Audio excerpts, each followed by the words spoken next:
Bom, boa tarde, gente. Ou bom dia, ou boa noite, né? Dependendo de que horas você está vendo isso. Eu gravei essa aula para que a gente possa aproveitar o tempo nessa situação de saúde que a gente se encontra. Como eu não consegui ter acesso ao grupo dos alunos via Microsoft Teams, resolvi fazer isso para que a gente se adiantasse, tá bem? Nas próximas aulas a gente vai fazer pelo Microsoft Teams. Eu já passei para coordenação de serviço social para a gente continuar. Mas vamos lá, que é uma aula introdutória, mas para a gente estabelecer algumas diferenças entre psicologia e senso comum, porque fala-se muito de psicologia fora do ambiente acadêmico ou de pesquisa. Então vamos lá.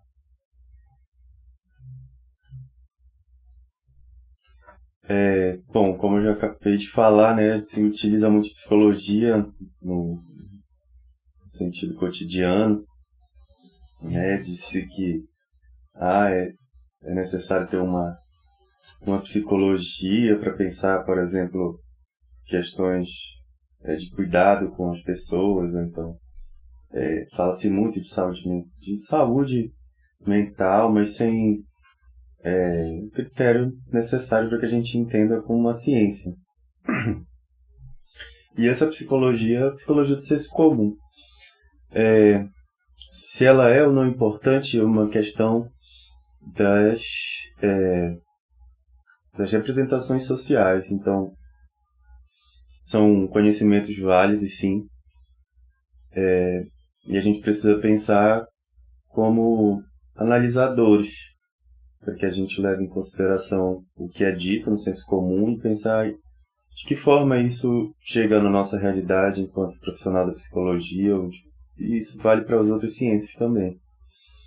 Então é um tema interessante, inclusive, se vocês quiserem pesquisar mais depois, chama representação social. Teoria das representações sociais. Mas enfim, essas, como diz aqui, né, você no senso comum, conhecimento da realidade mostra que nós estamos vivos e, enquanto viventes, nós temos representações sobre o que é dada realidade. Nós temos nossos afetos e falamos a partir deles também. E a gente age também no mundo a partir dessas representações e afetos, a partir da psicologia. E o que é esse conhecimento da realidade? O que é a realidade? Né? Realidade, como está dito aqui, né, são os acontecimentos do cotidiano que denunciam que estamos vivos. Mas, assim, essa realidade para a psicologia, ela é sempre uma realidade representada. Então, eu não tenho como dizer que eu estou certo porque eu vi a realidade. Isso é uma questão, inclusive, da origem do pensamento científico, né? De que forma a gente vai se aproximar da realidade, né? Para garantir que aquilo que nós estamos vendo, percebendo, faça sentido não só para a gente, mas para outras pessoas também, que tenha uma validade, enfim. Então, quando a gente fala a nível psicológico, nós representamos a realidade. Ninguém toca na realidade, né? Todo mundo representa ela de alguma forma. A ciência é uma atitude, portanto, reflexiva. A gente está o tempo todo buscando algumas possíveis verdades, mas jamais encontraremos a verdade, como num pensamento mítico, por exemplo.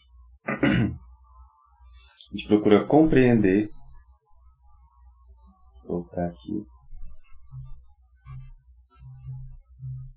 Aqui. Procuramos compreender no sentido de descrever essa realidade, né, de uma forma, estabelecer enunciados e conceitos, né, Nesse sentido, a gente tentando compreender, elucidar, deixar essa realidade um pouco mais descrita, né? Mais clareada para ser compartilhada. E então alterar esse cotidiano a partir do estudo sistemático. Então é uma coisa importante, porque assim,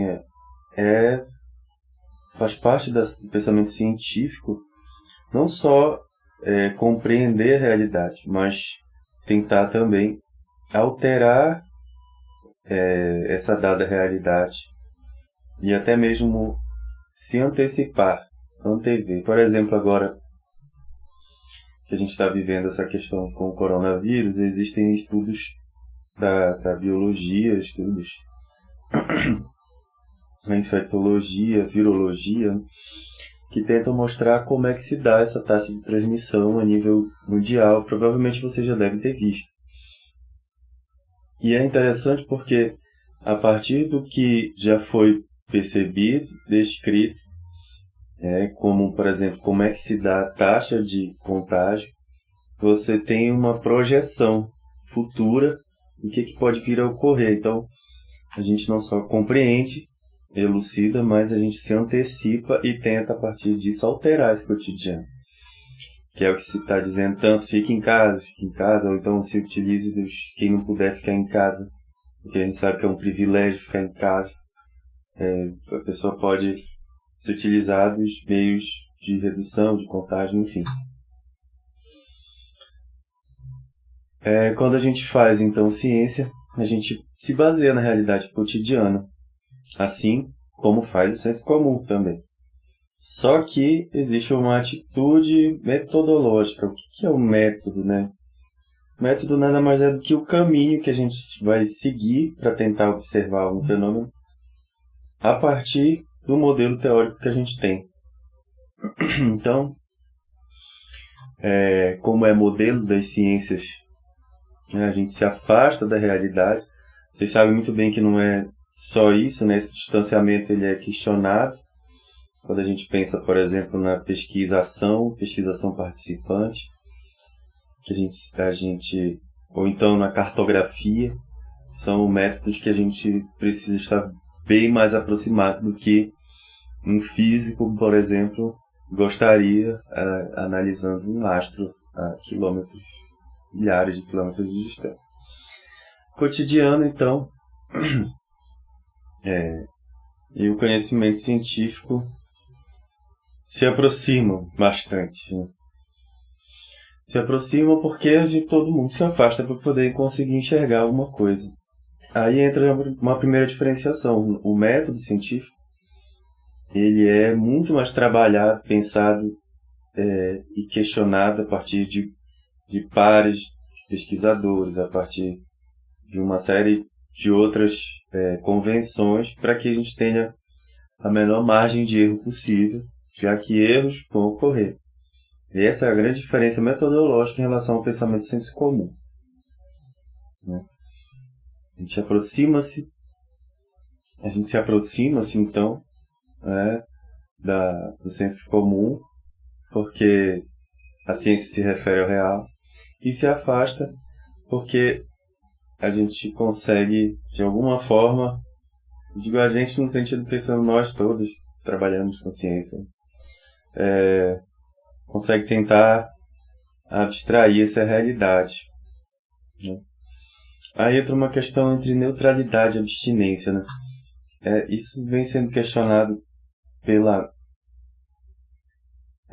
física quântica, a partir do Einstein, e a gente tem essa nova ideia de que não é possível realmente se afastar do objeto a partir do pensamento einsteiniano, né? De Einstein. Então, neutralidade, né? Será que a gente realmente não é tocado por alguma coisa que a gente estuda? Será que essa coisa que a gente estuda realmente a gente não tem nada a ver com a gente? Será que a gente não interfere no lugar que a gente está investindo nossa energia? Será que a gente não muda e ao mesmo tempo é mudado nesse processo? Logicamente, né? É o que as ciências humanas vêm notando há muito tempo, e essa outra visão, né, de ciência a partir de método, a partir de Einstein, né, da física quântica, a gente tem aqui a ideia de que é impossível ser neutro. Pelo menos, enquanto isso, nós podemos nos abster de fazer parte de algum processo, no sentido de tomar esse processo como nosso.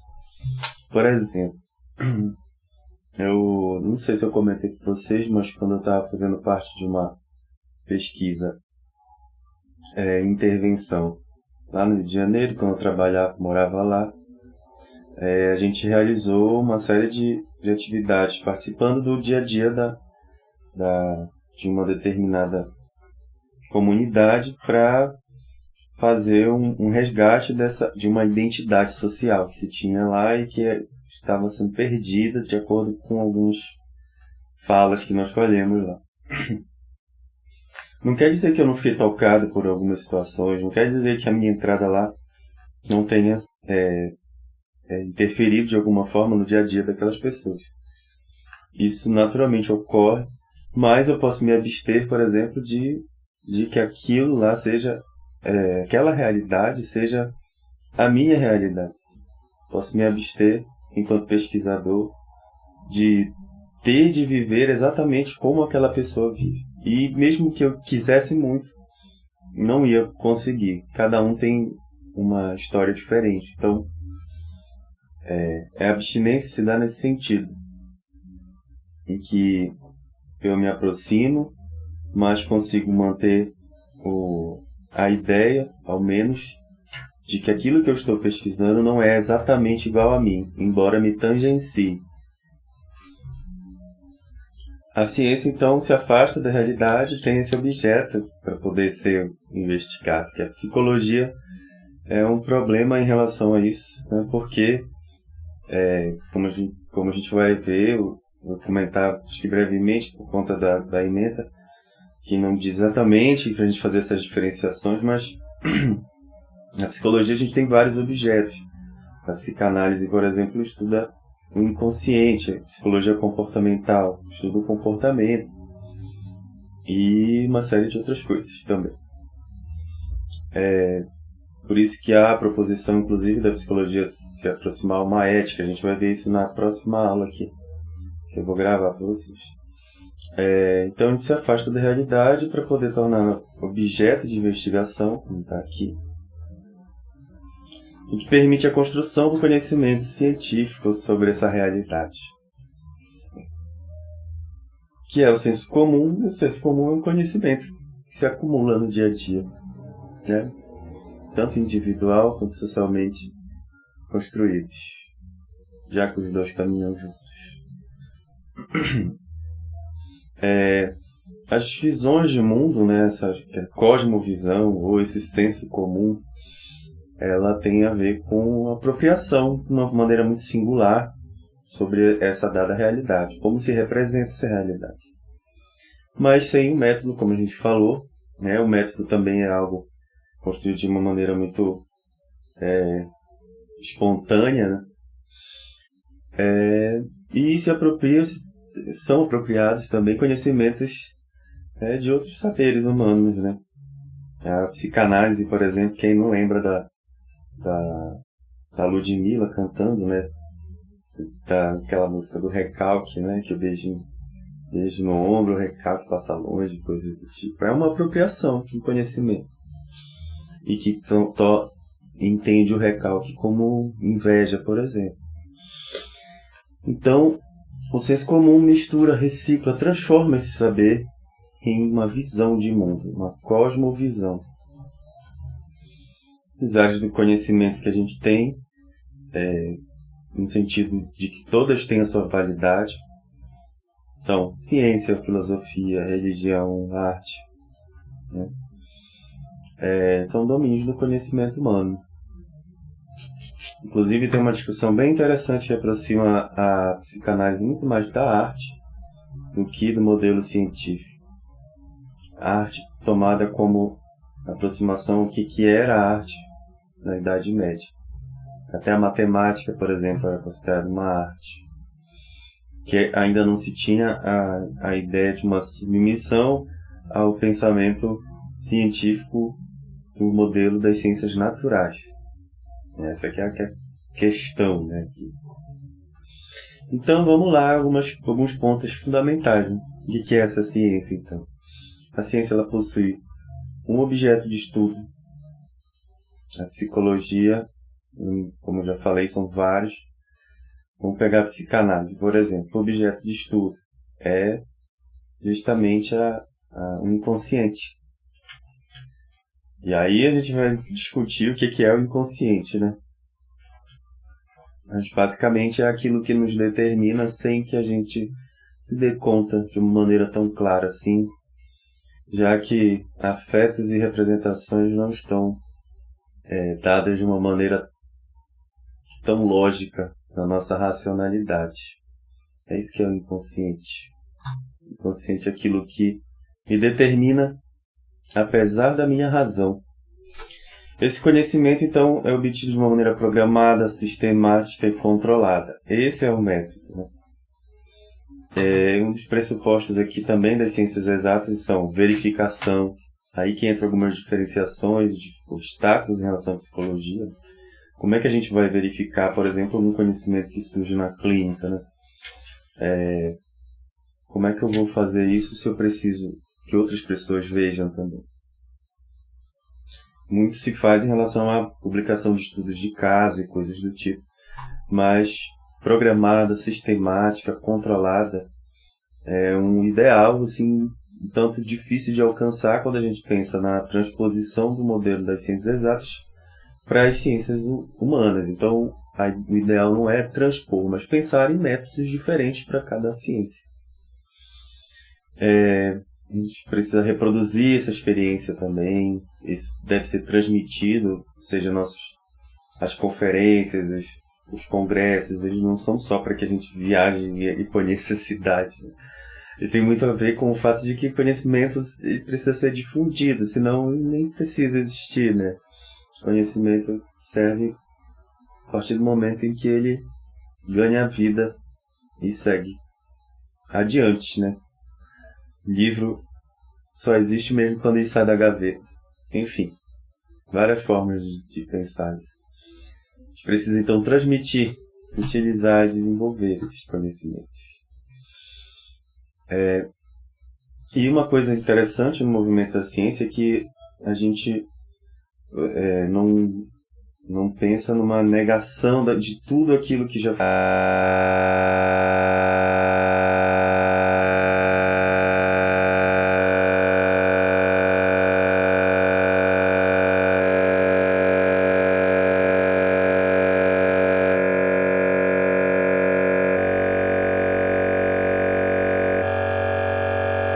Asneira, assim, que Freud também falava asneiras, não só ele, todo ser humano. O que acontece é que não é porque ele falou alguma asneira que tudo aquilo dele vai ser jogado fora. A ideia principal de Freud é ter instituído um ato psicanalítico criado a psicanálise. Mas ela toda se desenvolve e tem muitas outras repercussões nos dias atuais e outras leituras de coisas bem antigas. E também leituras de coisas que Freud não teve tempo para vivenciar, né? E então ela continua viva enquanto ciência. Isso é muito interessante. A ciência, ela continua viva enquanto ciência, enquanto nós formos capazes de questioná-la. Então é um elogio à ciência você questionar. A crítica é um elogio. Além disso, ela possui objeto específico, né, linguagem rigorosa, métodos e técnicas específicas, processos cumulativos de conhecimento, que a gente acabou de dizer, objetividade na forma de fazer a ciência, né? Tudo isso para que a gente supere o conhecimento espontâneo do senso comum. né? Esse conjunto, então, característico é denominado científico, né? E existem vários conhecimentos que, por acumularem uma série dessas características, são tidos como ciência. Aí é o que eu estava falando, né? O objeto do estudo da psicologia do comportamento ou da psicologia comportamental, é o comportamento humano.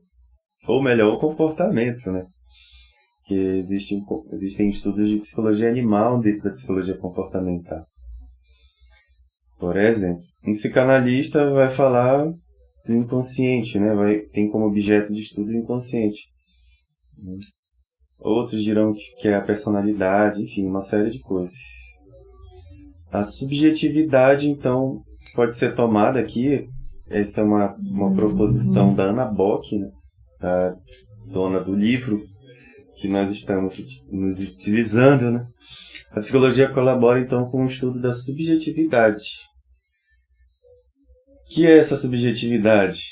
É uma forma particular, né, específica de contribuição para a compreensão da totalidade da vida humana. Basicamente, é um problema, né? Porque a subjetividade, o que é, né? Cada abordagem vai entender de uma forma diferente. Mas o que a gente pode pensar é que, a partir da forma como cada um entende essa subjetividade, nós teremos um método, nós teremos uma base filosófica, nós teremos um objeto de estudo, nós teremos um objetivo a alcançar.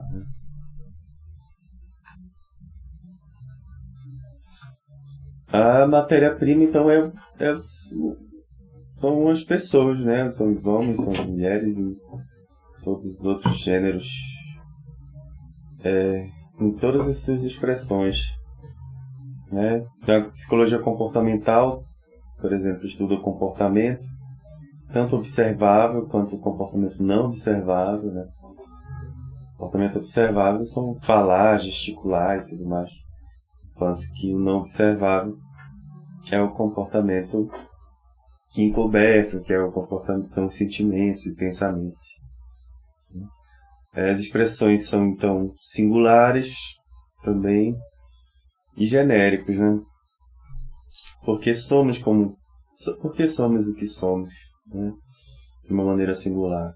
E porque somos todos assim, com ênfase no todos, para pensar de uma maneira mais genérica. Então, tudo isso é sintetizado no termo subjetividade. Seria uma síntese proposta pela Anna Bock, como eu coloquei, né? Fala sobre as experiências da vida social e cultural. Subjetividade, então, é uma maneira tanto singular quanto coletiva de falar de sentimentos, pensamentos, fantasias, né? Sonhos. A psicologia como ciência, ela se desenvolve historicamente desde 1875, aqui, quando William Wundt, criou o primeiro laboratório de experimentos em psicofisiologia. Não só, né? O Wundt empreendia um estudo de laboratório para pesquisar a consciência, o objeto de estudo dele era a consciência, mas também que chama de Volcker Psicologia, que é psicologia social, como a gente funciona como grupo. Essa discussão entre indivíduo e sociedade é bastante interessante, a gente vai chegar depois nela. Acredito que é na aula 4.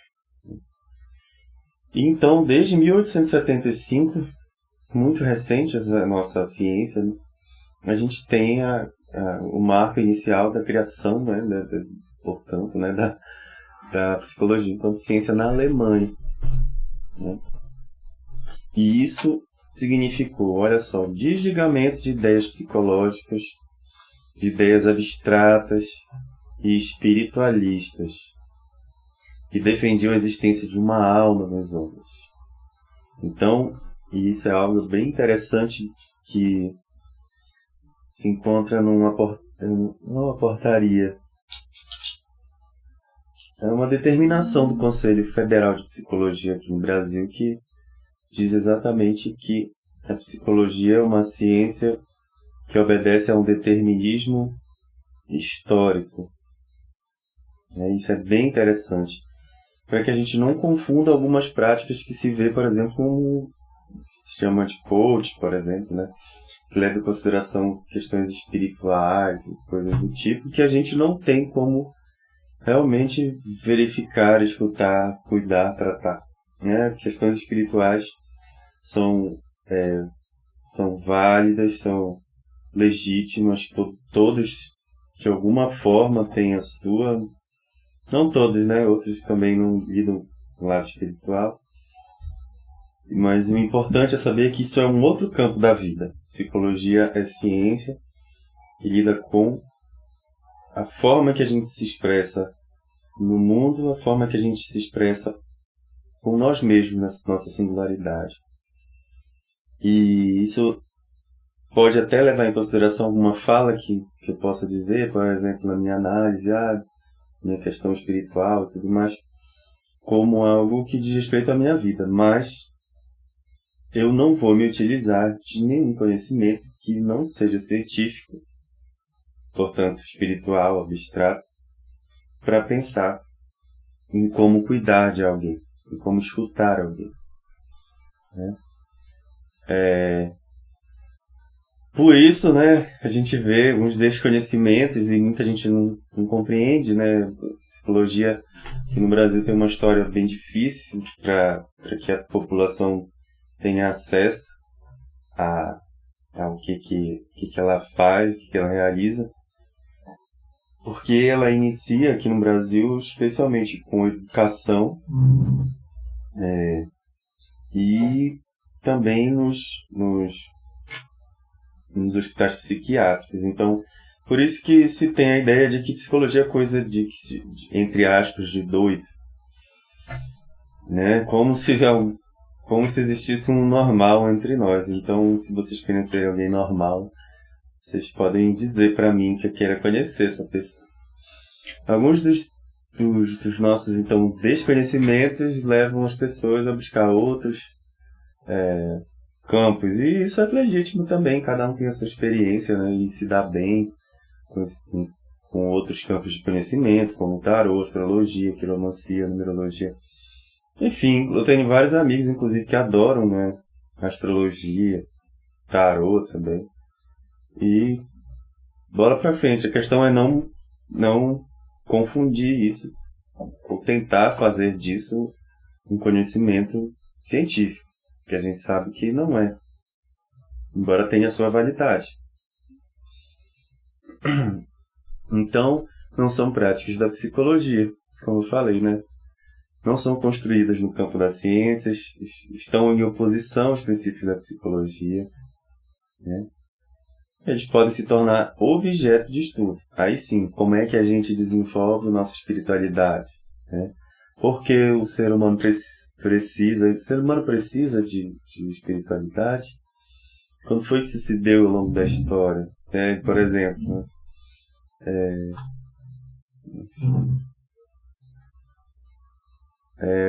Só que para que isso se faça, né, é preciso tomar cuidado, como eu falei aqui, né? Qualquer aproximação é algo de muita cautela. Até porque muitas vezes não é possível caracterizar a atuação daqueles que se utilizam dessas práticas de forma tão clara. Estou falando de outros conhecimentos em aproximação à cientificidade da psicologia. Né? Então, as pessoas têm direito, podem sim, né? Como psicólogo, você não pode ser, como posso dizer, etnocêntrico, ou então excludente em relação às possibilidades humanas de conhecer.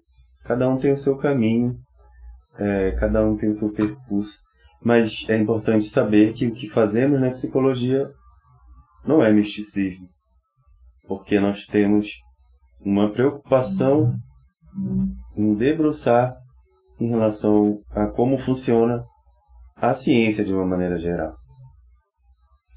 Enfim, o alerta nessa aula aqui vai em dois sentidos, né? Não misturar psicologia com práticas místicas, adivinhatórias, ou então outras, né? E é preciso estar aberto ao novo. Por exemplo, as neurociências têm contribuído de alguma forma para o conhecimento da psicologia. Tem sido um percalço em outros momentos também, quando ela se torna muito reducionista. Então, para isso, é preciso ter muito cuidado nisso, né? A espiritualidade é levada em consideração, especialmente na perspectiva fenomenológica existencial, que entende que o ser humano é um todo. Então, não tem como separar essas coisas. Mas não que você vá se utilizar de uma dada religiosidade para poder tratar alguém. E sim, ser receptivo a essa diferença. Ser receptivo ao discurso que não é científico. Então, e essa aproximação pode trazer novos saberes, né? Existem estudos bem interessantes, por exemplo, no tratamento com autismo, psicanálise. Se a gente pensa nas artes, até mesmo nos tratamentos da psicose,